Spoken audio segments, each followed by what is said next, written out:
Hello. Magandang tanghali, magandang hapon, good evening sa ibang lugar. Maraming salamat. At po ay si Mamita Starto. Tayo ay mag-usap regarding dito kay Mima Alicia comments at the same time si Maharlika. Kasi mayroong mga revelasyon na nandito kay Mima Alicia comments laban kay Maharlika. Ito po ay si Maharlika, ito yung nagkakalat ng mga chismis, no, laban sa ating Pangulo, lalong lalo dun sa sinasabing polvoron video na wala namang katuturan talaga, walang katotohanan. At the same time yung PDEA leak na sinasabi na iyan ay naging usapin sa ating Senado, at hindi pa natatapos si Bato de la Rosa, no? Sa kanya yun nag-umpisa. Ngayon mayroon citizen na nagbigay ng mga resibo laban kay Maharlika, no? Ito ay masasabi natin na personal life niya, kung anong klaseng tao talaga siya. Bakit kaya pala kung magsalita siya laban sa ating Pangulo ay parang wala naman siyang kagatol-gatol, wala siya pakialam. Yung pala yung pagkatao niya sadya naman wala siyang kinatatakutan, no?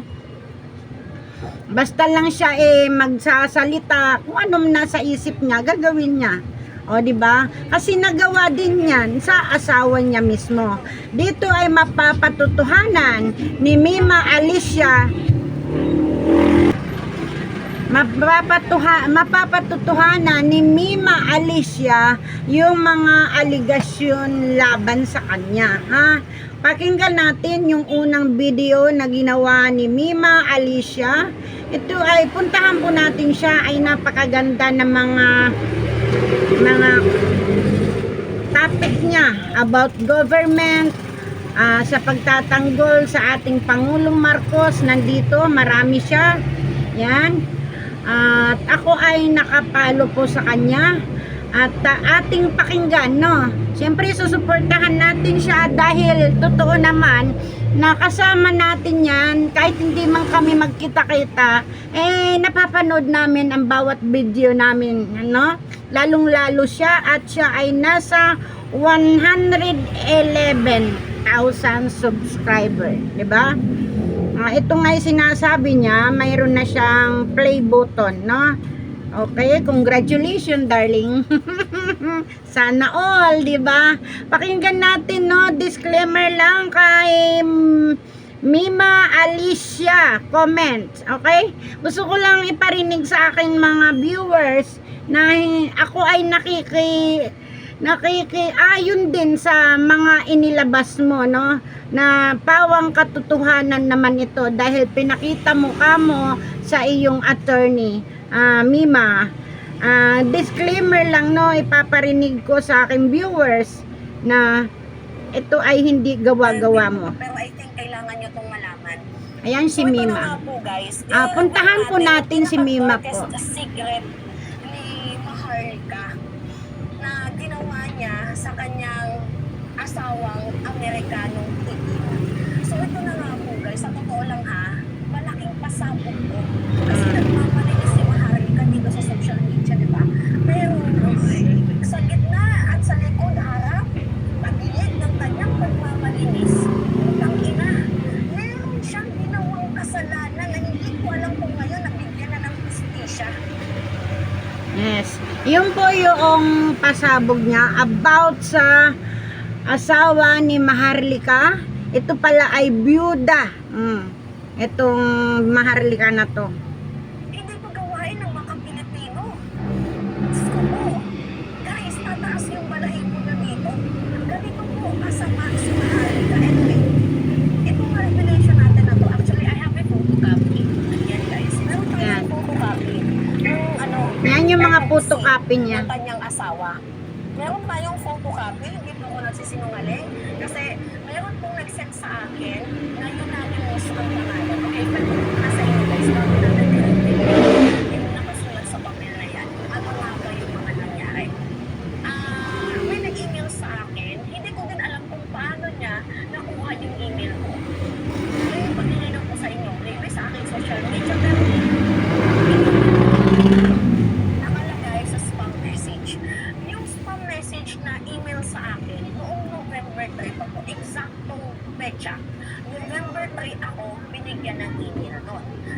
Last year yan, November 3. Ngayon lang yan na-revisa. Kasi kapag natural email lang yan, magpapop up, diba, sa Gmail mo. Kasi hindi, nasa spam siya. Tapos ang pangalan ng email, Unanimous.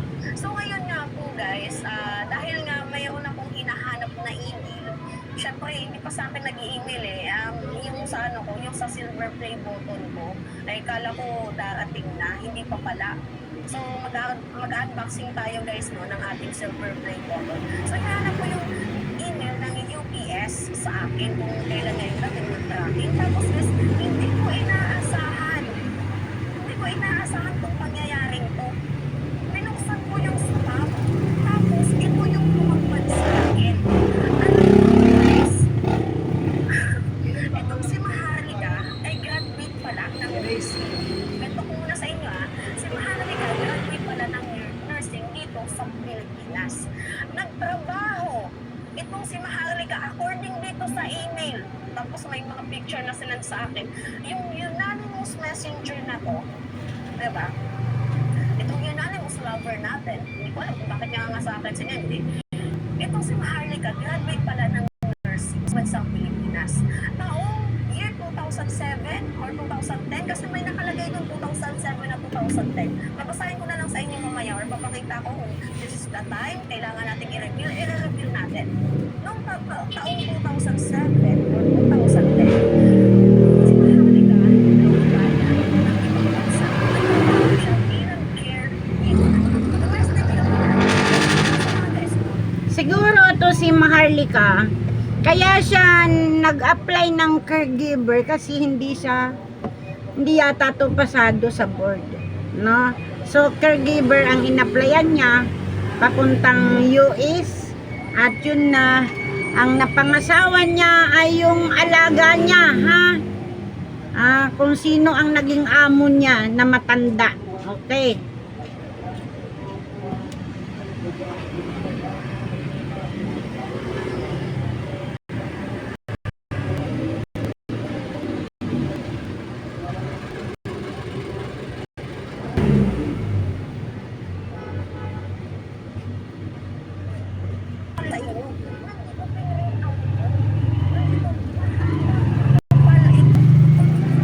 Isa-isa natin ito, hindi ko po ano eh, hindi ko pa nakita lahat ng picture na to. Pero yung autopsy lang po, bago tayo pumunta sa autopsy, ito yung nangyari.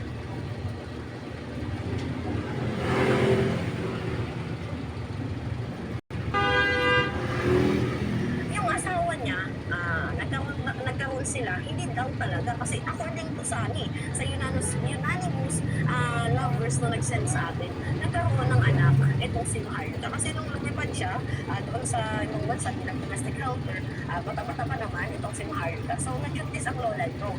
So, nung nadyuntis ang lola nyo, gusto naman gusto din atang Nakapagtaka, may sakit yung matanda paano nagkaanak, di ba? Ang daming mga may waga ka talaga, Maharlika, no? Ang galing-galing mo talaga magkunwari. Ang galing-galing mo rin mang-apak ng hindi mo namang kilala yung mga tao, di ba? Okay, tuloy natin. ng matigas na hotdog at hindi naman manay, malamatay na hotdog. Itong si Maharlika, alam niyo kung anong ginawa niya sa kanyang asawa? Oh, ayan na. Nilason niya. Nakalagay dito sa autopsy. Nilason niya, ha? Ang kanyang Oh, nilason niya yung kanyang asawa na Black American. Okay? Yan. asawa. At ito yung mala dito guys, kasi siya yung nag-aalaga sa kanyang asawa, di ba? Inaalagaan niya itong kanyang asawa. Ito yung mas nakakaiyak dito, yung masaklap dito. Teka. Baka naman napagod na. Napagod na siya na siyempre pag bata ka pa, siyempre maraming gwapo sa labas. Eh siyempre na mayroon niyang temptation na tinatawag. Lalo kung batang-bata ka pa, napakaraming mga gwapo doon, 'di ba? Siyempre naghahanap din 'yan. Kasi kung alagain na 'yung asawa niya, 'di ba? So naghahanap 'yan ng may mag-care din sa kanya, 'di ba? Eh kung Okay. Hindi man lang nabigyan ng justisya itong pagkategi ng kanyang asawa. Alam niyo kung bakit hindi nabigyan ng justisya, guys? Kasi actually niya rin ako. Ito si Maharlika ng tawag dito, ng pamilya ng lalaki. Pero dahil na meron silang anak at 4 years old pa lang during that time, kasi di ba 57 itong matanda, Biro mo yun?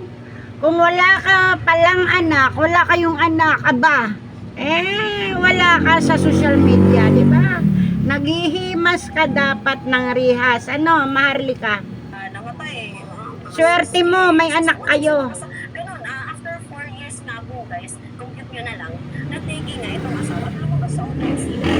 Susunod pa po yung maglalasot ko. Kasi Maharlika, kasi siya lang naman yung nag-aalaga. Correct. Ay, di ba nag-apply ka na mag-aalaga? Ito ang naging pasyente mo at inasawa mo. O, sino pa bang gagawa nun? Di ikaw. Nurse, may pinag-aaralan itong si Maharlika. Diba, inamelas ka, nagkikigil ako sa'yo, hindi gawain ng Pilipino yung ganun.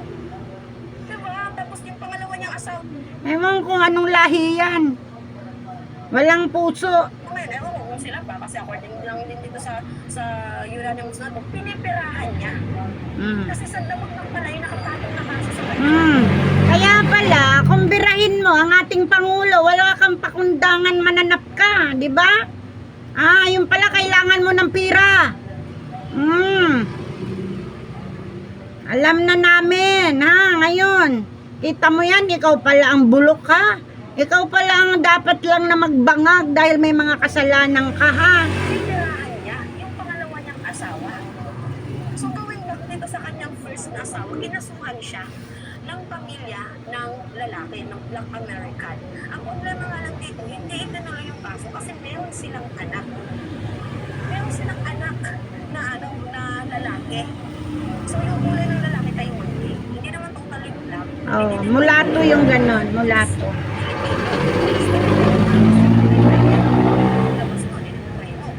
Diba? So ito pa nilang anak na lalaki, hindi pa din nasasagot yung mga tanong na tinatanong ng anak ng lalaki sa kanya kung nasaan yung tatay. At hindi ko na alam kung nasa putil pa ni Maharlika or nag-asawa na. Kasi Wala na siguro kasi once na 18, bumubukod na ang bata sa kanila. natin. Sa totoo lang guys, wala akong balang halukayin itong buhay ni Maharlika. Yan.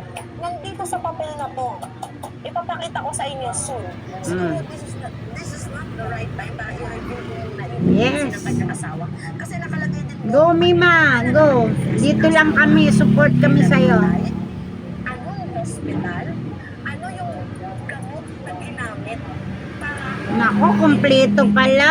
Ano ba yan? Pero guys, yung pinaka-overall concept lang natin dito, yung pinaka-main objective lang natin dito sa sinasabi natin ngayon is kung tangina ka, bakit mo ginawa yun? Tapos ngayon, nagmamalinis ka. Diba? So, sobrang linis mo. Ayok ba? Ikaw pala kung meron sa damang magtrabaho na itinatago, hindi ka pa nahiyan. Ha? Hindi ka nahiyan nun. Well, kung gusto niya akong kasuhan, dahil kung sa pagkipaligid niya paninirang ko, ayan, haharapin ko. Haharapin ko, guys. Hindi ko Okay. O, haharapin daw ni Mima. Anong kasagutan mo, Maharlika? Di ba? Ang tigas ng ano mo, panga mo. Di ba? Kung yurak-yurakan mo yung first couple, first family na sila Bongbong Marcos at the same time ang ating first lady. Ganun-ganun na lang. O, ngayon sagutin mo ngayon si Mima Alicia Comments. Kung hinihingi mo naman ang mga dokumento, mayroon siya. May mga supporting papers na ilalabas siya. Akala mo, ang gaba kasi, hindi yan nagtatagal kasi bakit? Ano na tayo, digital na, mabilisan na ngayon eh. Diba? O ngayon, anong mangyayari sa'yo, diba? Ano, mga didi shit, anong gagawin nyo? Ay, yung mga pinagkukunan nyo na mga impormasyon, si Maharlika na may alaga sa bangag niya na ahas. Ito ay nandito, nasa hot seat ni ni Mima Alicia Comments. Di ba? Ang galing dahil kumpleto Ricardos, ha? Ang ipinadala ng anonymous, yung nagbigay ng mga impormasyon, ha? Ano ba ang tawag dyan? Unanimous? O, basta, ganun. Ha? Kaya kung hihingiin mo ang mga resibo, mayroon, yung taon man, ha? Hindi yan maglalakas ng loob kung hindi yan legit na totoo. Maaari yung nagpadala niyan ay naandyan lang sa tabi-tabi mo, ha, Maharlika.